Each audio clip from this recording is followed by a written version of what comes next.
Market में बहुत सारी कैंडलस्टिक पैटर्न बनती हैं, लेकिन क्या यह सभी कैंडलस्टिक पैटर्न काम करती हैं? नहीं। आज हम 7 पावरफुल कैंडलस्टिक पैटर्न देखेंगे जिनकी एक्यूरेसी नेक्स्ट लेवल है। सिर्फ इतना ही नहीं, पावरफुल कैंडल के साथ साथ हम इसकी साइकोलॉजी भी सीखेंगे ताकि आपको अपनी ट्रेडिंग जर्नी में बेहतर रिजल्ट मिल सके। तो सबसे पहली पावरफुल और सभी ट्रेडर्स की फेवरेट कैंडल है हैमर। हैमर एक केक बुलिश कैंडल है जिसकी फॉर्मेशन होने के बाद यूजुअली मार्केट ऊपर जाता है। इस कैंडल की एक कंडीशन है कि इसके शैडो की साइज इसके बॉडी से 2 गुना लंबी होनी चाहिए। जब ये कैंडल किसी सपोर्ट के आसपास बने तब हाईली चांस रहते हैं कि मार्केट एक अपर साइड मूवमेंट थे। जैसे कि यहाँ आप देख सकते हैं, इस सपोर्ट के पास हैमर का निर्माण हुआ और इसके बाद मार्केट ने ऊपर की तरफ मोमेंटम दिया भी। लेकिन आपको यह समझने की जरूरत है कि हैमर कैंडल में ऐसी क्या खास बात है कि यह बनने के बाद मार्केट ऊपर जाती है। हैमर बनने के बाद प्राइस ऊपर ही क्यों जाती है, प्राइस नीचे क्यों नहीं जाती? इस क्वेश्चन का सॉल्यूशन आपको हैमर कैंडल की साइकोलॉजी में मिलेगा। देखिए, स्टार्टिंग में प्राइस ओपन होती है और सेलर्स की वजह से प्राइस नीचे गिरने लगती है, पर किसी इंपॉर्टेंट सपोर्ट के पास बायर्स एक्टिव होते हैं और प्राइस को ऊपर की तरफ पुश करते हैं। एंड में प्राइस जहां ओपन हुई थी उसके भी ऊपर बायर्स प्राइस को क्लोज करवाने में कामयाब रहते हैं। शुरुआत में सेलर्स ने पूरी कोशिश की थी प्राइस को नीचे गिराने की, लेकिन एंड में बायर्स ने पूरा कंट्रोल लेकर अपना डोमिनेंस दिखाया, जिसके बाद हमें हैमर कैंडल जैसी फॉर्मेशन मिलती है। इस कैंडल में अभी बायर्स का डोमिनेंस है। जब दूसरी कैंडल भी इस हैमर के हाई के ऊपर क्लोज हो जाए तब हम कंफर्म हो जाते हैं कि अब प्राइस यहां से एक अपर साइड मूवमेंट दे सकती है, क्योंकि यह दोनों ही कैंडल में बायर्स का डोमिनेंस है। अब दूसरी इंपॉर्टेंट कैंडल देखते हैं जो कि सेलर्स की पसंदीदा कैंडल में से एक है, वह है शूटिंग स्टार। शूटिंग स्टार एक भी बेयरिश कैंडल है जिसकी फॉर्मेशन होने के बाद यूजुअली प्राइस नीचे गिरती है। इसकी भी एक कंडीशन है कि इसके शैडो की लंबाई इसके बॉडी से मिनिमम 2 गुना ज्यादा होना चाहिए। जब यह कैंडल किसी रेजिस्टेंस के आसपास बने तो हाईली चांस रहेंगे कि प्राइस नीचे गिरे। जैसे आप देख सकते हैं, यहाँ मार्केट पहले अपर ट्रेंड में मूव कर रहा था, फिर हमें एक पुल बैक देखने को मिला और इस रेजिस्टेंस के पास हमें एक शूटिंग स्टार की फॉर्मेशन मिली। अब संभावना है कि यहाँ से फिर से प्राइस में एक गिरावट देखने को मिले। लास्ट में हमें सेलिंग प्रेशर मिला भी। अब इस कैंडल की साइकोलॉजी समझते हैं। स्टार्टिंग में प्राइस ओपन होती है और बायर्स प्राइस को ऊपर पुश करते हैं, पर किसी इंपॉर्टेंट रेजिस्टेंस के पास सेलर्स एक्टिव हो जाते हैं और वे प्राइस को नीचे धकेलने लगते हैं। कैंडल की शुरुआत में बायर्स ने पूरी कोशिश की थी प्राइस को ऊपर ले जाने की, लेकिन वे सब लोग असफल रहे और अंत में सेलर्स ने पूरा पावर दिखाकर प्राइस को नीचे की तरफ पुश कर दिया। इस कैंडल में सेलर्स का पावर दिख रहा है, इसलिए हम बोल सकते हैं कि अगर दूसरी कंफर्मेशन कैंडल इस शूटिंग स्टार के लो के नीचे क्लोज हो जाए तब हम सेल में एंट्री कर सकते हैं, क्योंकि यहाँ दोनों कैंडल में ही सेलर्स का प्रेशर है। अब हैमर और शूटिंग स्टार के बाद तीसरी पावरफुल कैंडल देखते हैं, वह है three height soldier. Three height soldier एक बुलिश पैटर्न है जिसमें 3 कैंडल का कॉम्बिनेशन होता है। थ्री हाइट सोल्जर की कंडीशन है कि यह तीनों कैंडल की बॉडी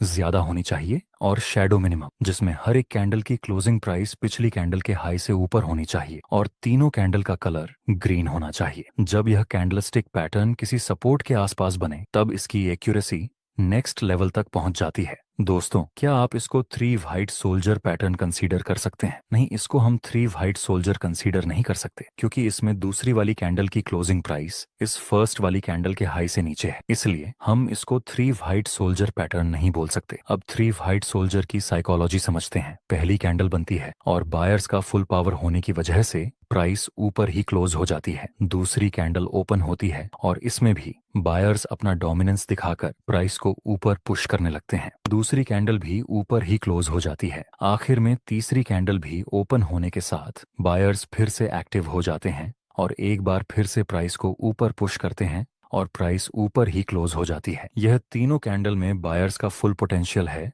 इसलिए थ्री वाइट सोल्जर की एक्यूरेसी ज्यादा है। चलिए इसको एक एग्जाम्पल के साथ समझते हैं। यहाँ शुरुआत में प्राइस नीचे आता है, उसके बाद फिर से ऊपर चला गया। जहां से मार्केट ने ऊपर की डायरेक्शन में मूव किया था वह एरिया हमारे लिए सपोर्ट का काम करेगा। नेक्स्ट हम देखें तो प्राइस इसी सपोर्ट के पास 3 वाइट सोल्जर की फॉर्मेशन बनाता है, जो कि हाईली एक्यूरेट कैंडलस्टिक पैटर्न में से एक है। तो अब हम बाय में एंट्री कर सकते हैं, जिसमें स्टॉप लॉस इस 3 फाइट सोल्जर के लो से थोड़ा नीचे रखेंगे और प्रॉफिट टारगेट के लिए हम इस नजदीकी रेजिस्टेंस का यूज करेंगे। आगे हमारा प्रॉफिट टारगेट भी कंप्लीट हो चुका है। दोस्तों, आपके लिए एक क्वेश्चन है कि हैमर की एक्यूरेसी ज्यादा है या फिर 3 व्हाइट सोल्जर की। वीडियो को पॉज करें और आंसर अपने दिमाग में रेडी रखें। अगर आपने यह दोनों कैंडल की साइकोलॉजी ठीक से समझी होगी तो आप इसका आंसर तुरंत दे पाएंगे। एक जरूरी बात, अगर आप चार्ट्स पर मल्टीपल इंडिकेटर्स का उपयोग करते हैं या एक साथ 4-5 चार्ट्स देखते हैं तो आपके पास ट्रेडिंग व्यू का प्रीमियम प्लान होना जरूरी होता है। इसका कॉस्ट 12,000 रुपये पर ईयर है। अगर आप ट्रेडिंग व्यू का सब्सक्रिप्शन फ्री में चाहते हैं तो आप अपना डिमैट अकाउंट शाम को ट्रेडिंग ऐप में खोल सकते हैं। अपने ट्रेडिंग को इंप्रूव करने के लिए सैमको में स्विच करें। सैमको आपकी ट्रेडिंग हिस्ट्री का एनालिसिस करके आपको आपकी गलतियों के बारे में बताता है, जिन्हें जानकर आप अपनी ट्रेडिंग को और बेहतर बना सकते हैं। एक ही प्लेटफॉर्म पर सभी एसेट क्लास में ट्रेड कर सकते हैं, जिसमें कमोडिटी डेरिवेटिव्स और करेंसी डेरिवेटिव्स भी शामिल हैं। यहाँ अकाउंट ओपनिंग फ्री है और पहले साल के लिए अकाउंट मेंटेनेंस भी फ्री है। म्यूचुअल फंड और आईपीओ में कोई कमीशन नहीं है। बाकी सभी एसेट क्लास में ट्रेड करने पर केवल 20 रुपए पर ऑर्डर ब्रोकरेज लिया जाता है और यहाँ कोई भी हिडन चार्ज नहीं है। 1000 से ज्यादा स्टॉक्स पर 4 गुना लेवरेज मिलता है, जिसे आप लाइफ टाइम तक होल्ड कर सकते हैं। यहाँ पर आपको ट्रेडिंग व्यू का प्रीमियम वर्जन मिलता है, जहाँ आप मल्टी चार्ट लेआउट और 50 से भी ज्यादा इंडिकेटर्स का इस्तेमाल कर सकते हैं और चार्ट्स पर ही बाइंग और सेलिंग के ऑर्डर प्लेस कर सकते हैं। साथ साथ अपने स्टॉप लॉस और टारगेट को भी मैनेज कर सकते हैं। अगर आप डिस्क्रिप्शन में दिए गए लिंक से सैमको ब्रोकर ज्वाइन करते हैं तो आपको सीबी से रजिस्टर्ड एडवाइजर द्वारा दी गई रियल टाइम ट्रेडिंग एडवाइस बिल्कुल फ्री मिलेगी। देखिए, हैमर कैंडल में भी बायर्स का पावर होता है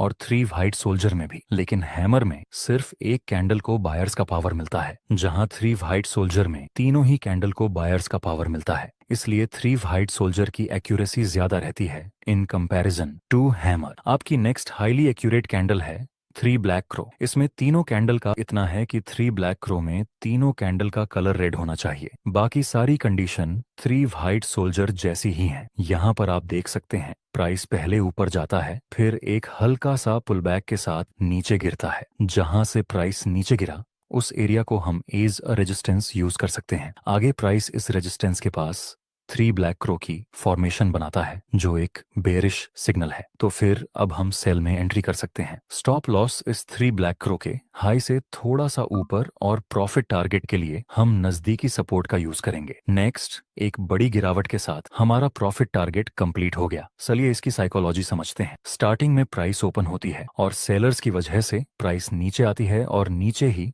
प्राइस क्लोज हो जाती है। दूसरी कैंडल में भी सेलर्स की एक्टिविटी ज्यादा होने की वजह से प्राइस ओपन होकर नीचे क्लोज हो जाती है और थर्ड कैंडल में सेलर्स का पावर ज्यादा होने की वजह से प्राइस ओपन होकर नीचे क्लोज हो जाती है। यह तीनों ही कैंडल में सेलर्स सेल करने में ज्यादा इंटरेस्टेड हैं, इसलिए यहाँ संभावना है कि आगे भी प्राइस नीचे गिर सकती है। दोस्तों, इस वीडियो में हमने ट्रेडिंग के बहुत सारे न्यू कॉन्सेप्ट ऐड किए हैं, जिससे कि आपकी ट्रेडिंग जर्नी सिंपल हो जाए। वीडियो बनाने में हमारी पूरी टीम की बहुत ज्यादा मेहनत लगी है। अगर आप हमें सपोर्ट करना चाहते हैं तो एक लाइक जरूर कर देना। आपकी नेक्स्ट कैंडल है बुलिश एंगल्फिंग। ये कैंडलस्टिक पैटर्न 2 कैंडल के कॉम्बिनेशन से बनती है, जिसमें पहले वाली कैंडल का कलर रेड होना चाहिए और दूसरी बड़ी कैंडल का कलर ग्रीन होना चाहिए। यह बुलिश कैंडल है तो यह किसी सपोर्ट के आसपास बननी चाहिए। इसकी एक और कंडीशन है कि यह फर्स्ट वाली कैंडल का हाई एंड लो पूरी तरह से दूसरी वाली ग्रीन कैंडल के अंदर होना चाहिए। यहाँ पर आप देख सकते हैं इस इंपॉर्टेंट सपोर्ट के पास बुलिश एंगल्फिंग पैटर्न का निर्माण हुआ और फिर प्राइस ने अपर साइड मूवमेंट दिया भी था। इसके पीछे की साइकोलॉजी समझते हैं। स्टार्टिंग में प्राइस ओपन होती है और सेलर्स की वजह से प्राइस नीचे मूवमेंट देती है और नीचे ही कैंडल क्लोज हो जाती है। मतलब इस कैंडल में अभी सेलर्स का डोमिनेंस है। दूसरी कैंडल हल्का सा गैप डाउन होकर ओपन होती है, जहां सेलर्स प्राइस को नीचे ले जाने की कोशिश करते हैं, लेकिन करेंटली बायर्स एक्टिव होते हैं और वे प्राइस को फुल पावर के साथ ऊपर पुश करने की कोशिश करते हैं और बायर्स प्राइस को फर्स्ट कैंडल के हाई के ऊपर क्लोज करवाने में कामयाब रहते हैं। यहाँ इस कैंडल में सेलर्स का डोमिनेंस था, लेकिन दूसरी कैंडल में बायर्स का डोमिनेंस देखने को मिला। जब दूसरी कैंडल इस ग्रीन कैंडल के हाई के ऊपर क्लोज हो जाए तब हम बाय में एंट्री कर सकते हैं। इसी तरह आपकी दूसरी पैटर्न है बेरिश एंगल्फिंग। इसका निर्माण होने के बाद यूजुअली मार्केट नीचे गिरता है। इसमें यह फर्स्ट कैंडल का कलर ग्रीन होना चाहिए और सेकंड कैंडल का कलर रेड होना चाहिए। यह बात जरूरी है कि बेरिश एंगल्फिंग किसी रेजिस्टेंस के आसपास बननी चाहिए, तभी इसकी एक्यूरेसी बेहतर रहेगी। इसमें भी यह फर्स्ट कैंडल का हाई और लो पूरी तरह से इस सेकंड कैंडल के अंदर होना चाहिए। आप देख सकते हैं यहाँ इस इंपॉर्टेंट रेजिस्टेंस के पास एक बेयरिश एंगल्फिंग का निर्माण हुआ और फिर प्राइस ने एक डाउन साइड की मूवमेंट दी थी। इसकी क्या साइकोलॉजी है, चलिए देखते हैं। शुरुआत में प्राइस ओपन होती है और बायर्स की वजह से प्राइस ऊपर की तरफ मूवमेंट देती है और ऊपर ही। जब से मैंने इंट्राडे ट्रेडिंग सीखी है तब से मेरे पास पैसा ही पैसा है। देखो, पहले मुझे भी नहीं पता था कि इंट्राडे ट्रेडिंग में क्या क्या इंपॉर्टेंट चीजों का ध्यान रखना होता है। चार्ट का एनालाइज कैसे करते हैं, ब्रेकआउट पे एंट्री कैसे लेते हैं और सही समय पे सेल कैसे करना है, और ये सब चीजों का सही से ज्ञान ना इसकी क्या साइकोलॉजी है, चलिए देखते हैं। शुरुआत में प्राइस ओपन होती है और बायर्स की वजह से प्राइस ऊपर की तरफ मूवमेंट देती है और ऊपर ही क्लोज हो जाती है। दूसरी कैंडल हल्का सा गैप अप के साथ ओपन होती है और धीरे धीरे ऊपर जाती है, लेकिन सडनली सेलर्स एक्टिव होते हैं और वे प्राइस को बहुत ही ज्यादा नीचे ले जाते हैं। लास्ट में दूसरी कैंडल फर्स्ट कैंडल के लो के नीचे क्लोज हो जाती है। इस फर्स्ट कैंडल में बायर्स का डोमिनेंस था, लेकिन दूसरी कैंडल में सेलर्स ने अपना पोटेंशियल दिखाया। जब कंफर्मेशन कैंडल इस रेड कैंडल के नीचे क्लोज हो जाए तब हम सेल में एंट्री कर सकते हैं। आपकी आखिरी कैंडलस्टिक पैटर्न है डोजी। दोस्तों, डोजी एक इंडिसीजन कैंडल है। डोजी कई तरह की होती है, जैसे कि dragon fly doji, long leg doji, common doji, लेकिन आपको इसको इतना कॉम्प्लिकेटेड नहीं करना है, आपको इसे सिंपल ही रखना है। देखिए, डोजी में जो बॉडी होती है वह बिल्कुल ही ना के बराबर होती है और लंबे शेडो होते हैं। इसको आप बाय करने के लिए भी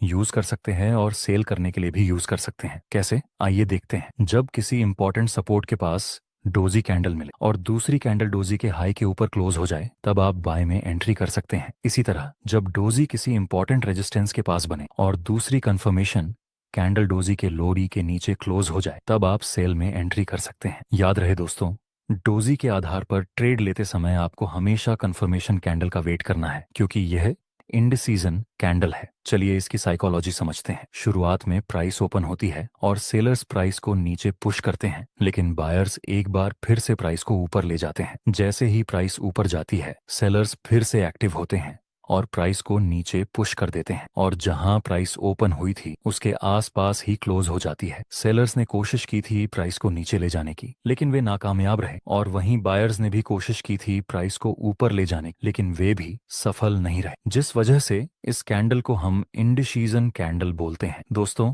अगर आपको इस वीडियो से कुछ ना कुछ वैल्यू मिली हो तो लाइक जरूर करना, और कोई डाउट हो तो कमेंट में बता देना। साथ ही अगली वीडियो किस टॉपिक पे चाहिए कमेंट में जरूर बताएं। जय हिंद दोस्तों।